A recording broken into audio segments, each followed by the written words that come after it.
القصة اللي هتسمعها دي هتعرفك ايه هو بالظبط قانون الكارما، وان الجزاء دايما من جنس العمل.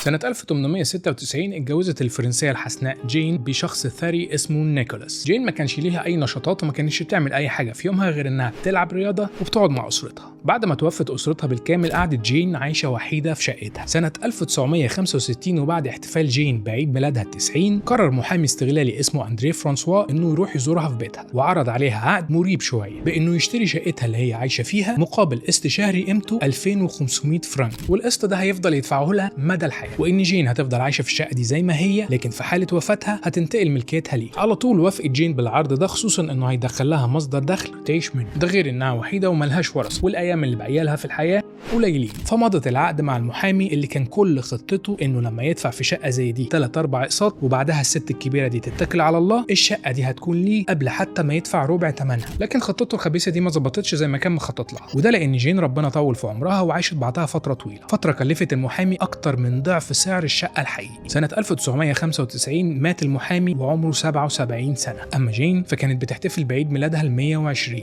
بتشرب قهوتها وفي إيديها سيجارتها، واضطرت أسرة المحامي إنها تكمل في عملية دفع الأقساط 2 سنين تانيين، وبعدها وقف الدفع لأن دي السنة اللي مدام جين كالمنت اتوفت فيها وعمرها 122 سنة عشان تدخل موسوعة جينيس ريكورد كأكبر معمرة في العالم.